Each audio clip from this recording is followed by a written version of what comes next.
My sister said there's only room for 4, so her kids sat. My son and I stood. So I let her enjoy her perfect dinner. Right up until the final bill arrived. If I had to sum up my relationship with my sister in one sentence, it would be this.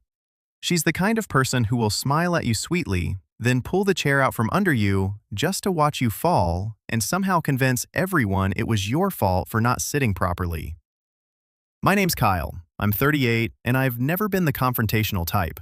I'm the classic, let it slide guy. The one who picks his battles so carefully, people forget I've got any fight in me at all.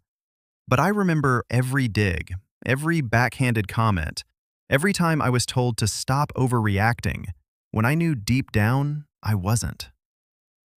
My sister Lauren is 41, a picture-perfect suburban mom, with a white smile matching Christmas pajamas and a social media presence so carefully curated you'd think her life was one long Pottery Barn commercial. But behind all that, she's sharp, strategic, and honestly, kind of a jerk when she thinks no one's watching. The thing is, family gatherings always bring out the worst in her. Or maybe it just brings out the real her. Growing up, she was the golden child, straight-A student, head cheerleader, prom queen, you get the idea.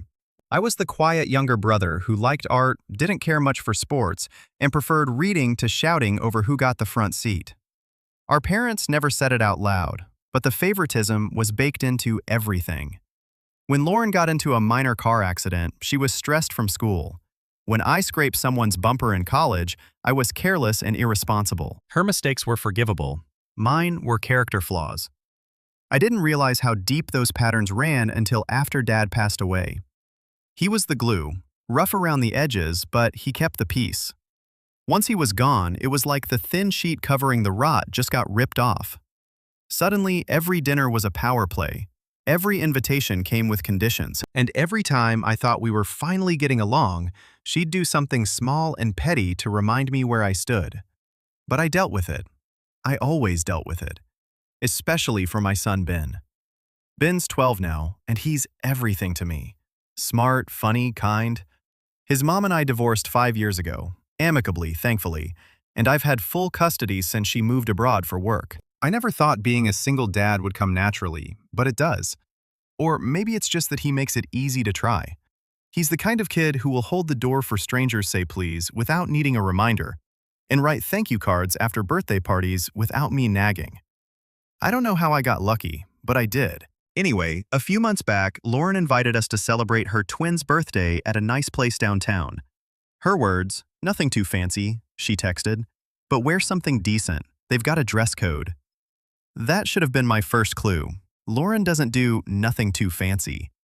I knew she picked that restaurant to impress her friends, probably even to show off a little, but it was for the twins. And Ben liked hanging out with his cousins, so I said yes. I even went out and bought him a new button-down and myself a proper dress shirt, because the last thing I wanted was to show up and be silently judged. The day of the dinner, traffic was brutal. We were only 5 minutes late, but I still apologized as we walked in. The hostess gave me a polite smile and gestured toward the private dining section. It was all glass-walled and dimly lit with elegant hanging lights and waiters and actual tuxedo vests. Ben's eyes widened. "This place is awesome," he whispered, tugging at my sleeve. "Can I order steak?" "Whatever you want, bud," I grinned. We followed the hostess down the hall, and I spotted the group right away. Lauren and her husband Paul were already seated at a long table with their twins and another couple I didn't recognize. For kids, for adults, 8 seats total, except only 4 were actually occupied. The rest had neatly folded napkins, menus, and little place cards with names. I slowed slightly, confused. My name wasn't on any of the cards. Before I could say anything, Lauren glanced up and smiled, with that faux surprise look she's mastered over the years. "Oh, Kyle," she said, like she hadn't seen me walk in. "I thought I told you we only reserved for 8. I blinked. I didn't know I needed to RSVP. "You said to come." "I did say that," she agreed, voice sugar sweet. But we had to finalize the guest list for the private room. It's limited seating, and with the twins' friends and their parents, she gestured vaguely toward the table. "There's only room for 4. I looked around. No staff bringing extra chairs, no one making space, just 8 seats, prearranged like a wedding rehearsal dinner. Ben stood awkwardly beside me, glancing up with that polite, anxious smile kids get when they know something's off but don't want to make a scene. Paul leaned back in his chair and sipped from a wine glass. "You really should have called ahead, man." I felt heat rise in my face, but I swallowed it down. "Got it," I said quietly. I could have argued, could have called them out right there, but I didn't. Something in the air told me this wasn't just a miscommunication. It was intentional. A message. I smiled tightly, put a hand on Ben's shoulder, and steered him toward the other side of the restaurant. The hostess, bless her heart, noticed us wandering and asked if we needed help. I gave her a brief rundown and asked as casually as I could if there was any open seating available, something private if possible. She hesitated for a second, then smiled and said, "Let me check with the manager." And that's how I met Steve. Steve, the restaurant manager, was maybe in his late 50s, silver hair, sharp suit, and the kind of presence that makes you instantly feel like you're talking to the person in charge. I explained what happened without bitterness, just facts, and his eyebrows furrowed.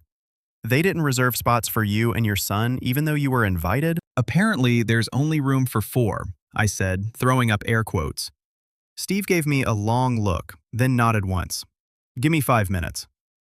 10 minutes later, Ben and I were seated at a stunning booth on the opposite side of the restaurant. Plush leather seating, fireplace view, and a waiter who introduced himself like we were royalty.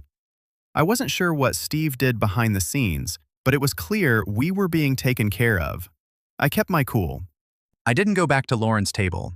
Didn't make a scene, but I could see her across the glass divider. Every time she looked up and saw me smiling, chatting with Steve, or laughing with Ben, her face tightened just a little more. And then came the moment that shifted everything.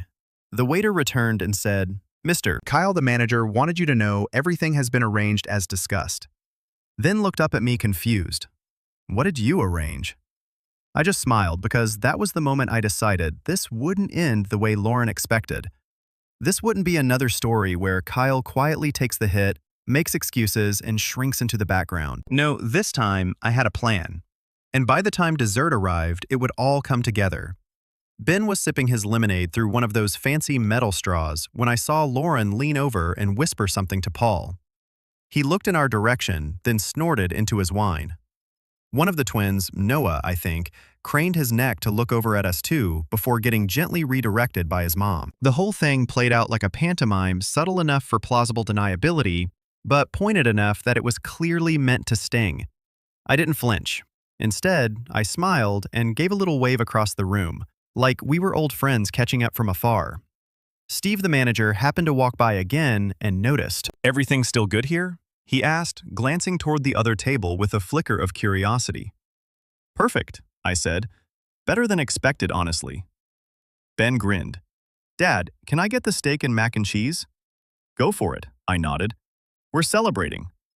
He tilted his head. "What are we celebrating?" I just smiled at him. "That we're not sitting over there." It would have been easier to brush the whole thing off, chalk it up to Lauren being Lauren, and let it slide like I always had. But something had shifted. Maybe it was how Ben looked at me, uncertain and trying to be strong. Or maybe it was how comfortable Lawrence seemed throwing her weight around and humiliating me in front of my kid. She always knew how to walk that razor-thin line.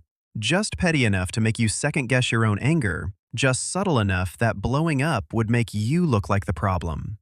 But this wasn't just about me anymore. This time, she didn't just nudge the chair out from under me, she pulled it out from under my son, too. And I wasn't going to let that slide. Dinner was delicious. I let Ben order whatever he wanted. The waiter, Michael, kept our drinks full and our plates warm. Halfway through our meal, Steve swung by again and told me that if we wanted dessert, he had something special in mind. I told him we'd love that. I could see Lauren's table from the reflection in the glass behind Ben's seat. Their side was lively, but every few minutes she would glance over, probably wondering what we were talking about, what we were laughing at, what exactly I'd said to the manager. But the breaking point didn't come until the cake. Apparently, Lauren had arranged for a giant shared dessert to be brought out to her table for the twins. A sparkler-topped volcano of fudge and brownies. The kind of thing kids lose their minds over. As the waiter rolled it out, music playing, sparklers fizzing, The kids clapped and screamed. The spectacle pulled the entire restaurant's attention toward her table. Ben turned to watch and smiled. "That looks cool." "It does," I said. Then, from across the room, Lauren raised a champagne glass toward us and mouthed, "You missed out." Subtle, polished, and absolutely infuriating. I nodded, not in anger, not in defeat, just acknowledgement. But that's when it hit me. This wasn't just some casual slight. This whole thing had been planned. Lauren had never intended for us to be part of the dinner. The private room, the reserved seating, the spectacle, all of it was curated. It was a statement, a flex. She wanted to show her friends that she was the star, that she could ice out her own brother and still look gracious doing it, that she could exclude family without guilt. Because in her world, appearances were everything. And I knew that at some point, she'd try to make me look like the ungrateful one. Steve came by again just as they were finishing up their cake. "Everything still to your liking?" he asked. "Couldn't be better," I said. "Hey, do you guys do custom desserts for events?" He raised an eyebrow. "We do. Want me to send over a menu?" I hesitated. Then I leaned in slightly. "Actually, how hard would it be to make a duplicate of that dessert?" I pointed Sly toward Lauren's table. "Only bigger." Steve tilted his head. "Bigger. Same base, but triple it. Make it theatrical. I'll cover it." He gave me a sly grin. "I'll see what I can do." And with that, the stage was set. I thought that was the end of it. The little finale, a quiet flex of my own, delivered with a smile and a polite tone. I didn't need to be petty. I didn't need to raise my voice or make a scene. I just wanted Lauren to feel what she made us feel. But then something happened that turned the night on its head. Ben had excused himself to go to the restroom, and I was scrolling through my phone when a shadow passed by our table. I looked up and saw Paul standing there, wine glass in hand, that permanent smirk on his face. "Didn't think we'd see you here," he said. I blinked. "You mean after you told me there were no seats for us?" He laughed like we were sharing a joke. "Come on, man. It's not that deep. You know how Lauren gets with party planning. She's got that whole guest list system. It's just numbers, right?" I said, not taking the bait. "Just numbers." "You could have said something, though," he added, tilting his glass. "Could have asked for a chair or whatever. Nobody was trying to snub you." I stared at him. "You told me I should have called ahead." Paul shrugged. "Well, yeah. I mean, if you really wanted to sit with us, you would have made sure, right?" I had to bite my tongue. Ben returned to the table, pausing when he saw Paul standing there. "Hi, Uncle Paul." Paul gave him a nod. "Hey, kiddo." Then he turned back to me and lowered his voice just enough so only I could hear. "Look, I know you don't always feel included, but it's not personal. Lauren just doesn't like chaos. You and Ben, you're kind of unpredictable." I blinked. "Unpredictable?" "Not in a bad way," he rushed to clarify. "Just, not part of the routine. She works hard to make things nice. Maybe next time, just check in before showing up." That word again. Check in. Like I was some outsider, a guest, someone who needed permission to be with family. I stood slowly. "Thanks for stopping by, Paul. I think our dessert's about to arrive." He gave me a little shrug, then turned and wandered back to their table. As he sat down, Lauren looked over and said something to him. He whispered back and she laughed. And then I felt it, that deep, sharp snap of something finally breaking loose. It wasn't about dinner. It wasn't even about the table. It was about the years of being a fallback. The invisible sibling, the extra seat that only mattered if someone else canceled. I remember the holidays where our gifts were always last-minute afterthoughts, the birthday where she forgot Ben's name on the card, the time she invited the whole family to her beach house except us and said it was just a logistics thing. I remembered all of it, and for once, I wasn't going to swallow it down. The waiter returned wheeling in a cart so large it took 2 staff members to navigate it. On top of it was a 3-tiered dessert monstrosity. Molten lava cake, brownie towers, ice cream scoops balanced with chocolate shards, caramel drizzle, strawberries dipped in gold flakes, actual gold flakes, and on the top, a tiny fondant plaque that read, "To the best dad and the coolest kid." Ben's eyes nearly popped out of his head.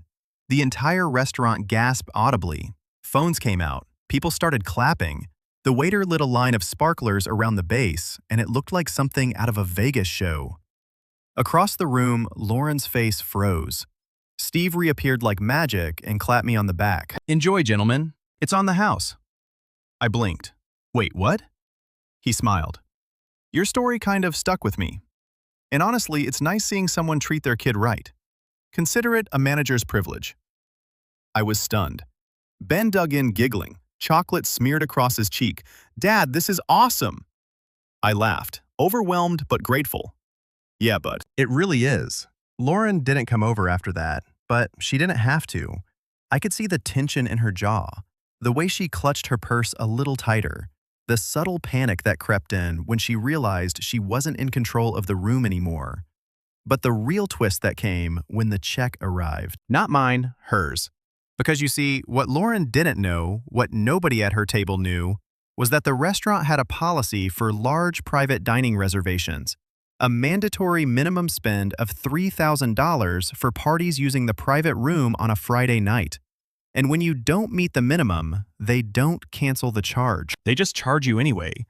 And someone at that table had just ordered sparkling water and salad, but I didn't rub it in. I didn't need to, because the manager, he was already walking toward their table. And her face, the moment she saw that number on the bill, let's just say the look she gave me from across the room, was worth every single sparkler. When we left the restaurant that night, Ben was still buzzing from the sugar and the attention. He clutched one of the gold-dusted strawberries like it was a trophy, recapping every detail from the dessert spectacle with the kind of breathless excitement only a 12-year-old could manage. I smiled and nodded as he spoke, but my thoughts were somewhere else entirely. The rush of adrenaline from the moment Lauren's frozen face, the manager's quiet solidarity, the quiet power of being seen had started to wear off. And now I felt it. That weird empty ache in your chest after you finally stand up for yourself. That question you don't want to ask. Did I go too far? I didn't say much on the ride home. Ben dozed off halfway through, still mumbling about the lava mountain cake, but my mind was spinning. Not with guilt exactly, more like exhaustion, emotional hangover maybe. The thing is, standing up to Lauren didn't fix anything. It didn't rewrite the past. It didn't change the fact that I was still the afterthought sibling, the one who only mattered when someone needed a spare hand or a quiet favor. That night was a spark, sure, but I could feel it already. It wouldn't change the way the rest of the family saw me. If anything, it might just confirm their quiet suspicions. Kyle's dramatic overreacts, makes a scene, and maybe I had overstepped. I didn't regret treating Ben to something special, but the part with the custom dessert, the triple-tiered spectacle, I wondered if it had come off as petty. Was I trying to give my son a memory, or was I trying to get even? That question lingered for weeks. Lauren didn't reach out after the dinner. No text, no call, not even a passive-aggressive group message with a link to birthday photos. I wasn't expecting an apology. She'd never once apologized for anything in her life. But the silence was heavy, intentional. My mom, of course, got involved in the way only she could. I heard things got a little awkward at the restaurant, she said over the phone one afternoon, drawing out the word awkward like it had thorns. "Awkward," I said, trying to keep my voice calm. She told us there wasn't room. We had to eat separately. "Well," she said, with that practice sigh, "you have to understand, Lauren puts a lot of effort into these events, planning for kids, making sure everything runs smoothly. Maybe you should have communicated better." I closed my eyes. There it is. "Mom, I said she invited me. She told me the time and place. She didn't say anything about RSVPs or limited seating. I'm just saying maybe if you'd called ahead.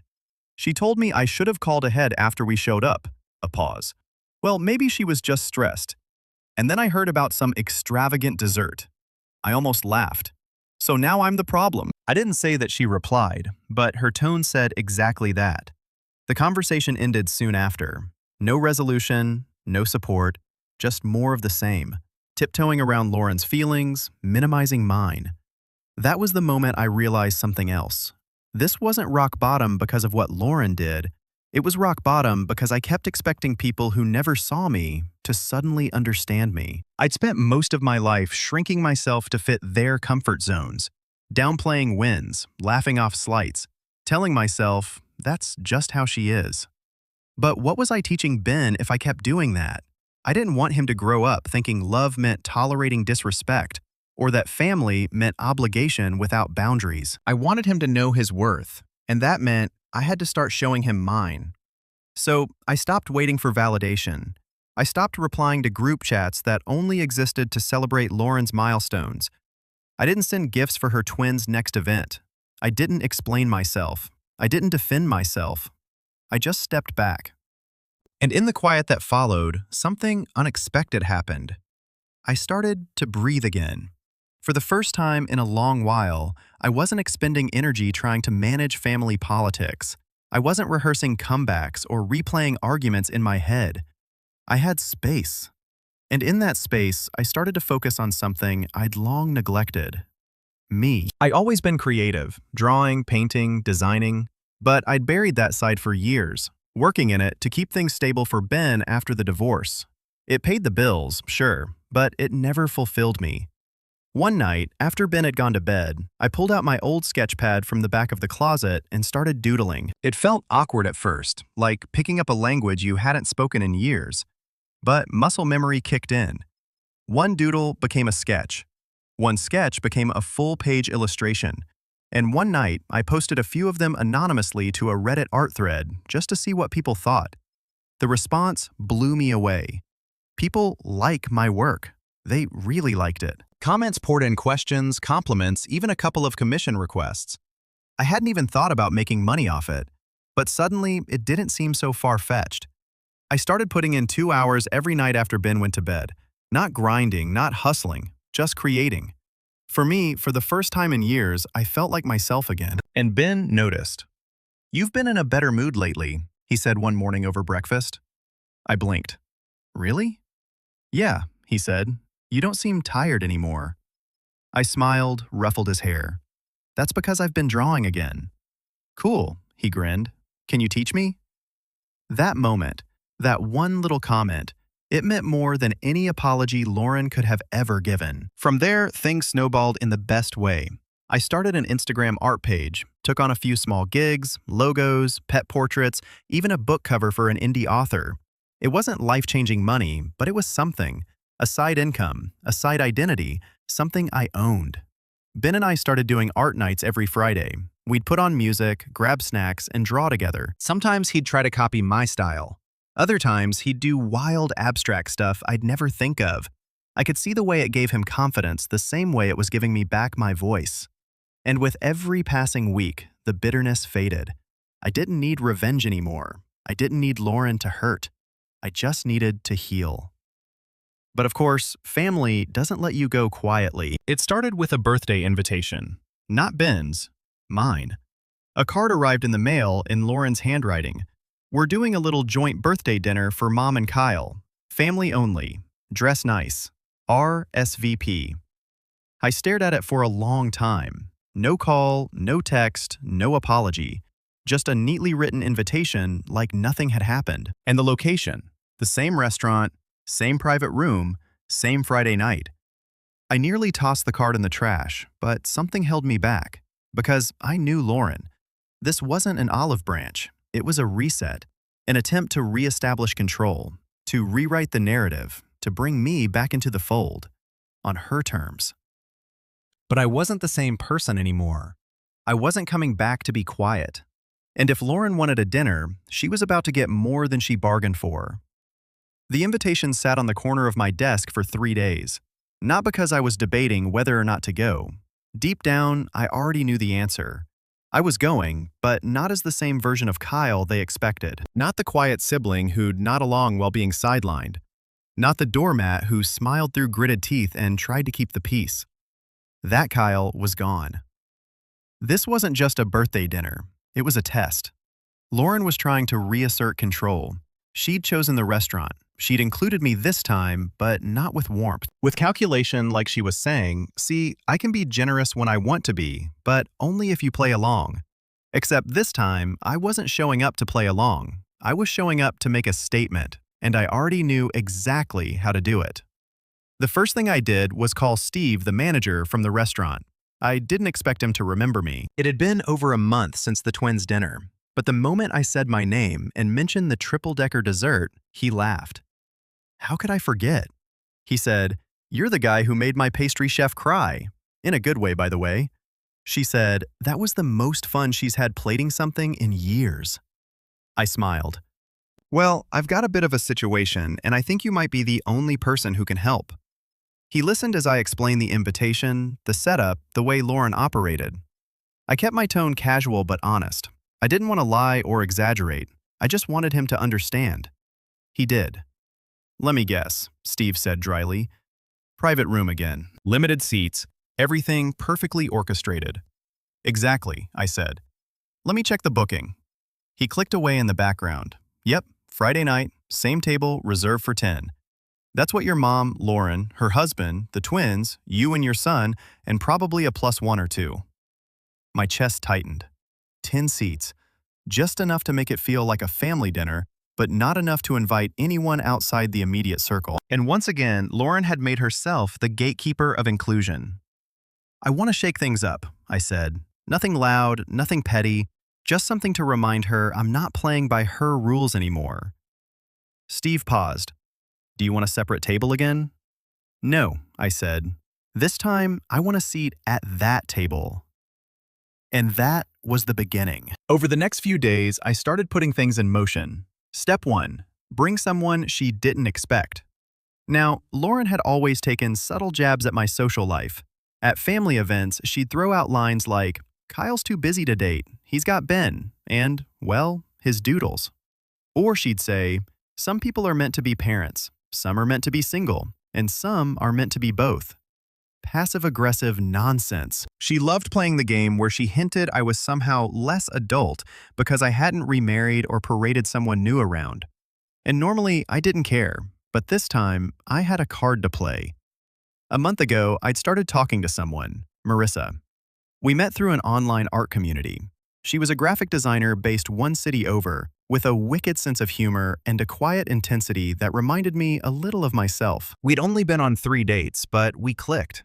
She wasn't flashy. She didn't need to be the center of attention, but she got me. So I called her. This might sound insane, I said, but would you be willing to come to a family dinner with me this Friday? Dinner, she repeated skeptical. At a restaurant where my sister once exiled me and my son to the sidelines. A pause. Now I'm interested. I totally understand if it's too soon or too weird, but I'll go, she said. Just like that. Step 2. Dress the part. I don't mean fancy. Lauren expected fancy. She lived for aesthetics. I wanted something sharper, subtle, confident. I found a tailored navy blazer I hadn't worn in years, paired it with a clean white tee, dark jeans, and a pair of boots that didn't scream trying too hard, but still made a statement. Ben wore a new charcoal button-down and chinos. Marissa, of course, looked effortlessly elegant in a deep burgundy dress that made Lauren's pastel wardrobe look like wallpaper. Step 3. Control the narrative before she could. See, Lauren always thrived on surprise. She liked people being caught off guard, scrambling to react. That's how she stayed in power, by being the one who set the tempo. So, I flipped it. The morning of the dinner, I posted a picture to my Instagram art account. It wasn't flashy, just a photo of Ben and me sketching together at the park. Captioned, "1 year ago, I was stuck in a place that drained me. Tonight I celebrate not just my birthday, but the quiet wins that saved my life and the people who made it worth rebuilding." It blew up more than I expected. A few of my pieces had gone semi-viral over the past month, and I guess people had been waiting for a glimpse behind the curtain. Comments poured in support, encouragement, people cheering me on. Lauren followed me on Instagram. I knew she saw it. She liked the post within an hour but didn't comment, which in her language was louder than any insult. Step 4. Arrive last. She always loved to be the grand entrance. This time, I gave her the spotlight. Let her bask in it. I even called Steve ahead of time and asked, "If we arrive a few minutes late, can you make sure there's someone to walk us in personally?" He chuckled. "You got it." And so we did. Ben, Marissa, and I walked in exactly 8 minutes late. A sharply dressed hostess greeted us and led us down the familiar hallway. I could already hear the chatter from the private dining room. Lauren's voice too loud with laughter, Paul chiming in with one of his boring anecdotes, my mom asking questions no one was answering. The door opened and everything stopped. Every head turned. Lauren froze mid-sentence. Her eyes darted between me, Marissa, and Ben. Then she smiled. Too tight, too fast. "Oh, Kyle," she said, "you're here. We were starting to worry. I texted you." "We were on our way," I said smoothly, placing a hand on Marissa's back as we entered. Traffic was a nightmare. She glanced at Marissa, smile faltering. "This is Marissa," I added, "a good friend. She's a designer." Marissa extended her hand politely. "Thanks for having me." Lauren took it, then dropped it just a bit too quickly. "Well, we hadn't planned for, plus once." "Good thing the reservation was for 10, I said, glancing at the table. And it was 10 perfect seats, all occupied except 3 hours. She had no out. We sat between Marissa and me, my mother opposite us looking mildly stunned. Paul raised his glass in a half-hearted toast and said something about the birthday boy finally arriving. Lauren tried to recover. She steered the conversation to neutral topics. She talked about a work trip Paul had taken. She mentioned the twins' latest extracurriculars. She even threw in a passive-aggressive joke. We all thought Kyle was keeping us in suspense.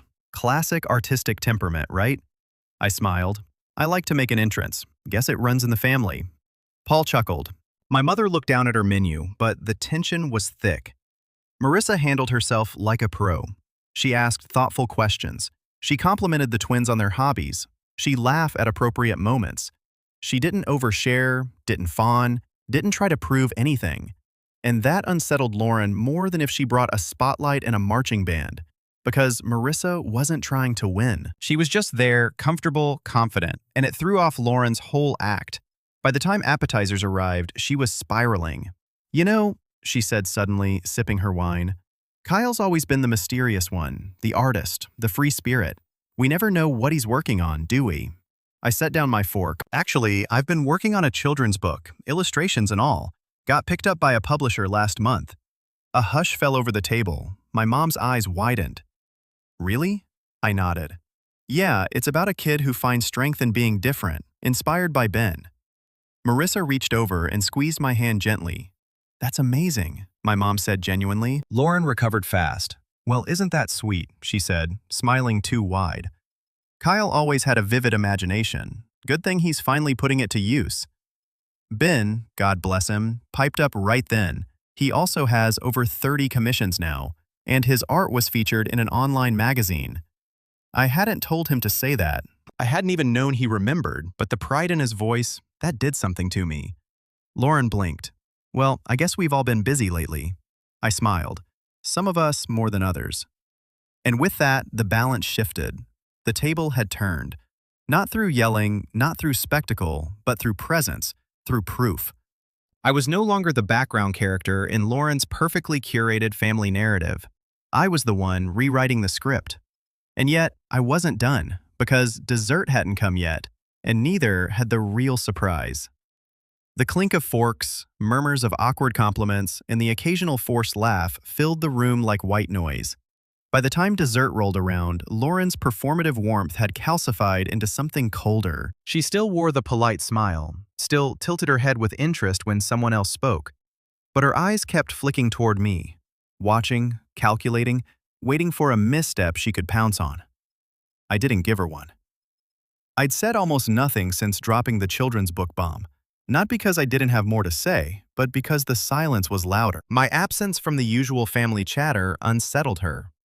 Lauren thrived when she was managing the script, but now I wasn't feeding her lines. I wasn't giving her a foil. I was just sitting, calm, present, unbothered, and it was driving her nuts. When the waiter brought out the dessert menu, Lauren perked up, her chance to reclaim the moment. "Should we do a shared dessert again?" she asked the table, "like we did at the twins' birthday?" My mother nodded politely. Paul gave a non-committal shrug. The twins, half asleep by now, didn't care.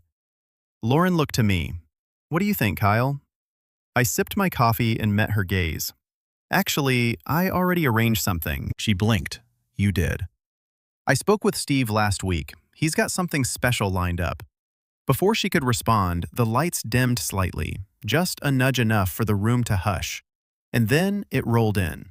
A cart pushed by two servers flanked by a third holding a tray of sparkling glasses. On the cart was a large, layered dessert. Not a carbon copy of the one from the twins' party, but a refined evolution. This one was elegant sculptural, a tower of white chocolate mousse, caramel-drizzled, profiter, and dark chocolate shards fanned like wings. Gold-dusted raspberries glistened in the candlelight. On the top tier, a thin slate of tempered chocolate engraved in white script to Kyle for rising quietly but powerfully. Gasps and quiet wows escaped the guests. Even Paul leaned in for a better look. Ben's eyes went wide. Marissa grinned. Lauren, she froze. I stood. "Thank you," I said to the servers, then turned to the table. "I hope you don't mind. I just wanted to mark this moment." Lauren found her voice. "That's quite a gesture." I smiled. "It is." She gave a little laugh. "I mean, it's lovely, but don't you think it's a bit much? This was supposed to be a shared dinner, not just your celebration." There it was, the crack, the simmer beneath the surface. I nodded thoughtfully. "You're right. But for the past decade, every family dinner has been about someone else. Someone's promotion, someone's kids' recital, someone's curated perfection. And I've always sat quietly, congratulating everyone, applauding the show, trying not to take up space." She opened her mouth, but I kept going. This time, I wanted to try something different. Not out of spite, just to remind myself that I'm allowed to be seen. A pause to remind Ben that being kind doesn't mean being invisible. Lauren's face twitched, like she was deciding whether to double down or back off. I didn't give her the chance. "Oh, and one more thing," I said, setting down my coffee. I reached into my jacket pocket and pulled out a folded envelope. Thick paper formal, I wasn't going to bring this up tonight, but since we're all here, I handed the envelope across the table to my mother. She took it cautiously. "What's this?" "A letter from Dad's lawyer," I said evenly, "about the trust fund." Lauren paused. What are you talking about?" My mom opened the envelope and began reading. Her eyes widened. "You see," I continued, voice still calm, "before Dad passed, he set up a trust, one for each of us. But the language was a bit particular. The terms were conditional." Lauren was frozen. Dad wasn't oblivious. "Mom, he saw how things were going. The dynamics, the favoritism, the silences. And he wanted to correct that." My mother looked up at me, stunned. "He left you a controlling interest," I said, "in the family cabin. The one Lauren's been renting out as an Airbnb for the past 2 summers." Paul suddenly sat up straighter. "Wait, what?" I turned to him. "Yeah, the deed's been in a trust this whole time. Lauren's name is on the usage lease, but not the ownership." I looked back at my sister, and the clause says that if any beneficiary demonstrates exclusionary behavior toward another, especially involving their child, the trust can be restructured. Lauren's voice cracked. "You're bluffing." "Check with a lawyer," I said. "His number's on the back page." She grabbed the envelope from my mom, scanning the pages like a drowning woman looking for a rope. Paul leaned over her shoulder. "Is this real?" Lauren didn't answer. I stood again. "I don't want the cabin, Lauren. I don't want your parties or your spotlight. But I will protect what's mine, and I won't let my son be treated like a second-class citizen in his own family." No one spoke. The only sound was the clink of a fork dropping on a plate. I exhaled. "So here's the deal. I'm going to assume control of the cabin lease starting next month. You can remove it from your Airbnb listings. I've already spoken with the management company, and I've decided Ben and I will spend a few weeks there this summer, just the two of us. No drama, no performance." Lauren looked like she'd swallowed glass. And going forward, I added, "I'll decide when and if we attend family gatherings. If I'm invited, I'll assume it's sincere. If not, I'm okay with that too." I turned to my mom. No hard feelings, but I won't keep showing up to be someone's backdrop. She nodded slowly, tears in her eyes. Maybe guilt, maybe something else. But she said nothing. Marissa stood beside me, placing a hand on my back. Ben looked up at me with awe. And then I smiled genuinely for the first time all night. "Thanks for dinner." We walked out as dessert was served as the door closed behind us. I could hear the silence still ringing in that perfect little dining room. That was the last family dinner I attended for a long time. But it was the first night I truly felt free. Not just from Lauren, from the need to explain, to prove, to perform. I didn't need their approval anymore, because I built something better. I built me, and I'd shown my son that quiet people don't stay quiet forever.